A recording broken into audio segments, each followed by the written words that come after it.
அனைவருக்கும் இனிய காலை வணக்கம். இன்று நாம் சிந்திக்க இருக்கும் திருமந்திரம், உந்தி சுழியின் உடனேர் பிராணனை சிந்தித்தெழுப்பி சிவமந்திரத்தினால் முந்தி முகட்டின் நிறுத்தி அபானனை சிந்தித்தெழுப்பவே சிவனவனாமே. இந்த திருமந்திரத்தை விளக்கம் பார்ப்போம். இப்போ நம்ம மூச்சு காத்து, பிராணன்னா நம்ம மூச்சு காத்து உள்ள போயிட்டு வெளியே வரும். எது வரைக்கும் போவோம்? தொப்புள் வரைக்கும் போயிட்டு சுழன்று மறுபடியும் மேலே வந்து வெளியில வரும். அதுதான் இங்க வருது. உந்தி சுழியில் உடன் ஏர் பிராணனை. இப்போ பிராணன் உள்ள போயிட்டு சுழன்று மறுபடியும் மேலே வருது. அந்த பிராணனை சிந்தித்து எழுப்பி சிவமந்திரத்தினால். இப்போ இங்க சிவமந்திரம்ன்றது போன பாட்டுல நம்ம பார்த்தோம், மனமகிழ் பிராணாயாமம் அப்படின்னு சொல்றது.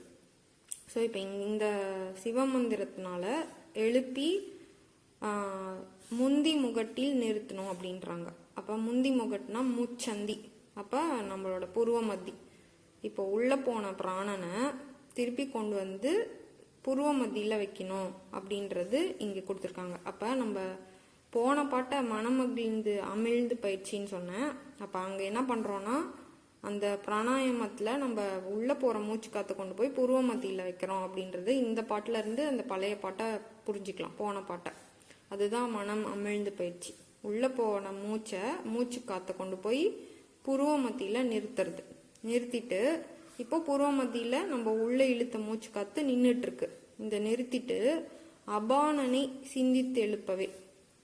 இப்போ புருவ மத்தியில் மூச்சு காற்று நம்ம இழுத்த பிராண காற்று நின்றுட்டு இருக்கு. அபானன்றது மூலாதாரத்தில் இருக்கிறது. அந்த அபானனை எடுத்துட்டு போய் சிந்தித்து எழுப்பணும்.